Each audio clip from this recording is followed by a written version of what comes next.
at the end of the day, we want Allah subhanahu wa ta'ala to be happy with us, to be pleased with us, and our reward is only from Allah subhanahu wa ta'ala.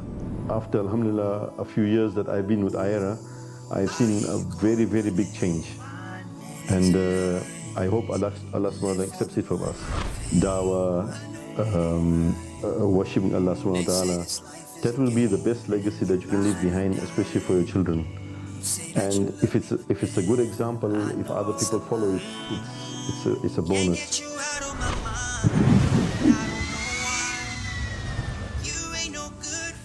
Assalamu alaikum wa rahmatullahi wa barakatuh, and welcome back to Dawah Legacies here at iERA, Malawi, with your host Abdullah Panjwani and our special guest today, one of the most awesome contributors towards the Dawah work here in Malawi, Shabir Kassam.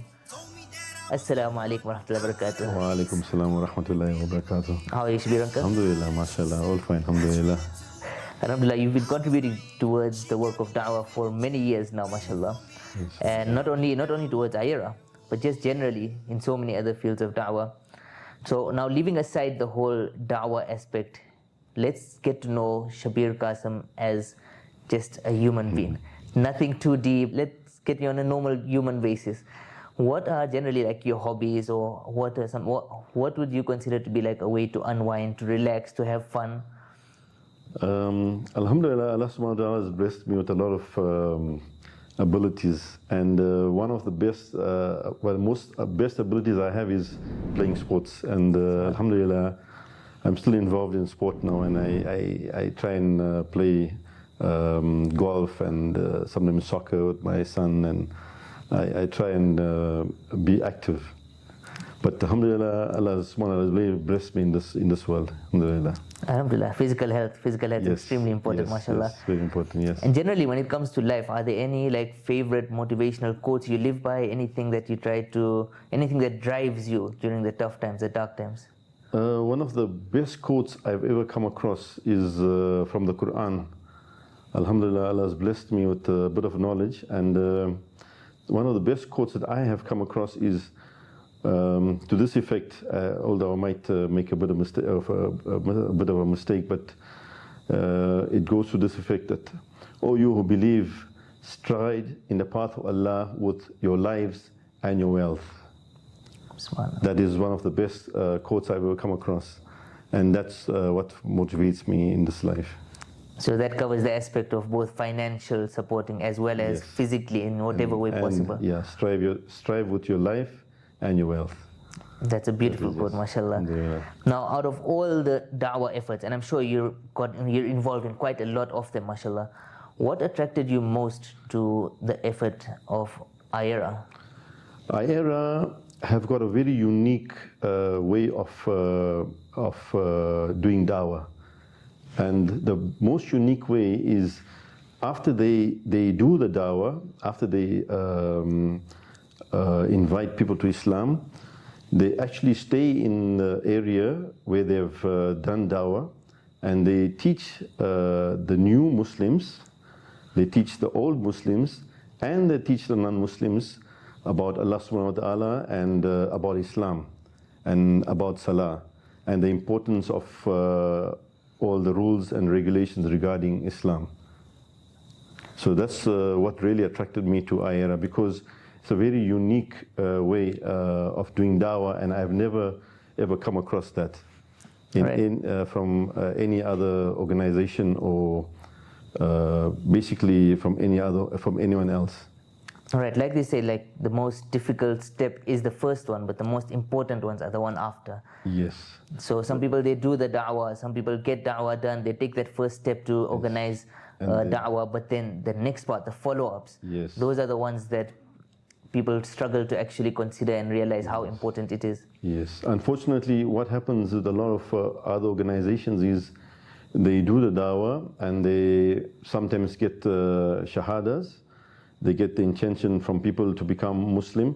Unfortunately, what happens is they just leave them hanging without the people knowing how to worship Allah subhanahu wa ta'ala, about the rules and regulation regarding Islam. Basically, the follow on is not there. Right. Follow on is not there. And what happens is the people become disillusioned and they revert back to whatever they were following before, if they were following anything. So I feel that the way that iERA goes about doing Dawah is one of the best and unique ways, which I feel is the right way, and that is what motivated me to get involved with iERA. No, that's a great point. Those are beautiful points, mashallah.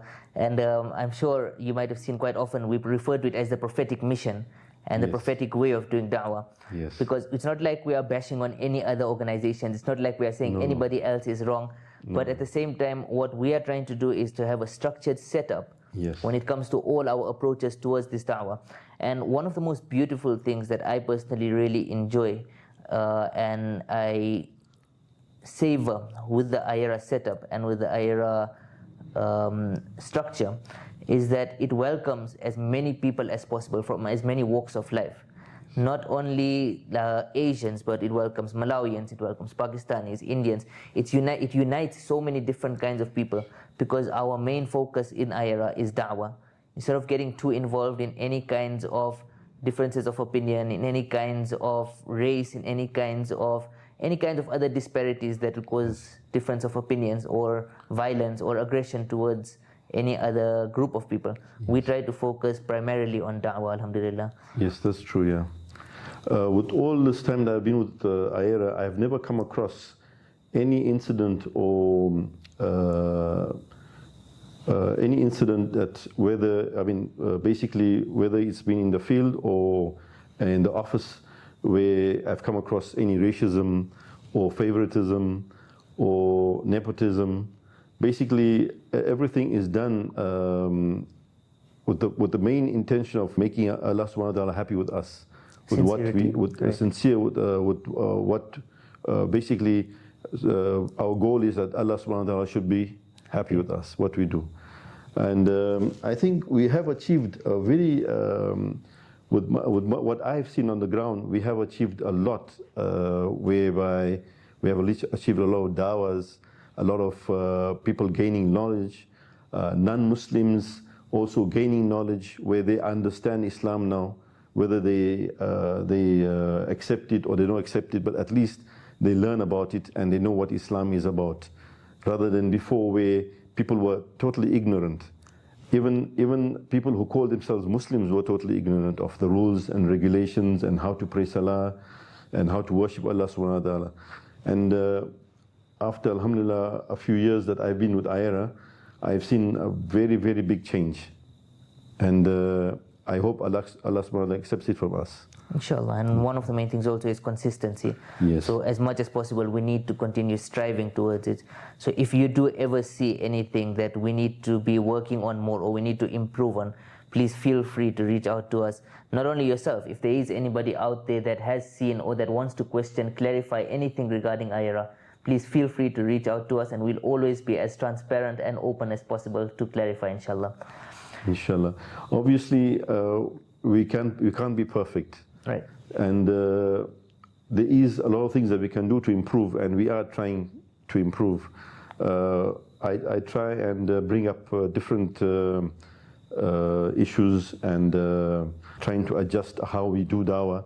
Dawah is done to the best effect. Right. And obviously, there might be people outside there who might feel that we should be doing something different, and they are most welcome to come and approach us and advise us, and we most willingly, inshallah, will accept the advice and look into it so we can improve, because at the end of the day, we want Allah subhanahu wa ta'ala to be happy with us, to be pleased with us, and our reward is only from Allah subhanahu wa ta'ala.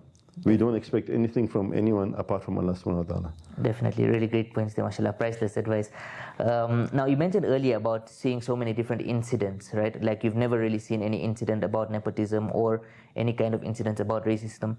On the topic of incidents, what has been your most memorable dawah experience? Whether it's in the village, whether it's in the town, the cities, whether it's personal interaction or interaction with the crowd, what has been one that automatically sticks out, something that warmed your heart, something that really touched you? Alhamdulillah, Allah has blessed me with a lot of experiences, but I think the best experience by far is when I was really deep in the rural areas, and I was with the Dawa team, and a group of our brothers and sisters gave Shahada to me, and that was the best experience in my life. Subhanallah. They gave Shahada to you in like the way of the Gorab methodology, or they gave the Shahada to me in the sense that they accepted Islam with me, basically. Okay, mashallah. Alhamdulillah. And like in front of you personally, Yes, they yes. accepted Islam. Yes. Subhanallah, that must have been a really priceless experience. That is the best experience I've ever had in the while doing Dawah. Alhamdulillah. Alhamdulillah. Like you mentioned, when it comes to the work of Dawah, giving your physical capabilities, giving your physical self towards Dawah is an extremely important part of Dawah. Yes. And Alhamdulillah, over the past years, you've been contributing towards Dawah in so many different ways. Not only with the blankets, not only with the jubbas, not only with the bicycles, but Alhamdulillah, one of the best things that iERA appreciates, and we appreciate a lot, is you just randomly appearing at places, Alhamdulillah, without any notice, without letting us know, without even like following the team to go to that place. Alhamdulillah, you appear at those villages to personally see for yourself how everything is going over there. And that is something that is extremely appreciated. No, Alhamdulillah. What I believe is that whatever happens, it's all from Allah subhanahu wa ta'ala. Wherever I go, whatever I do, it all comes from Allah subhanahu wa ta'ala.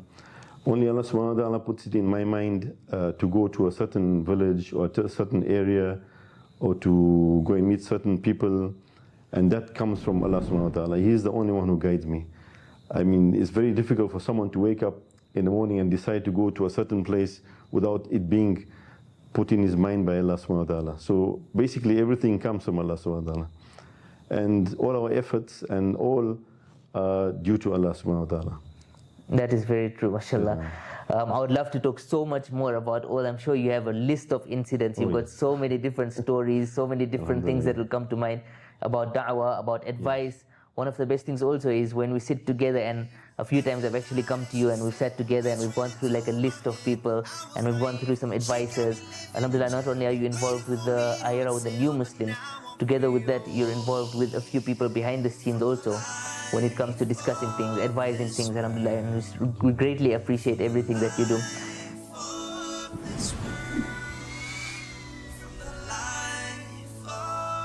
Now, like I mentioned, we'd love to discuss so much more, but tying into our name of the podcast, which is Dawah Legacies, what do you feel is the most effective or the most productive, the best legacy a person can ever leave behind? A best legacy I think a person can leave behind, I think would be for his children, would be the right way, meaning that you follow the right way of Islam, Dawah, worshipping Allah subhanahu wa ta'ala. That will be the best legacy that you can leave behind, especially for your children. And if it's a good example, if other people follow it, it's a bonus. But I think the best legacy would be to leave something behind for your family to follow. I can say a right path for your family to follow.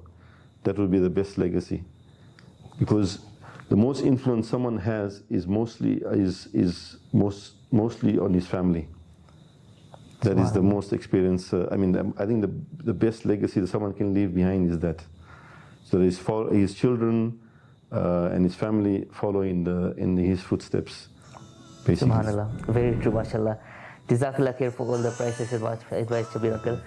Assalamu alaikum wa rahmatullahi wa barakatuh. This has been your host, Abdullah Panjwani.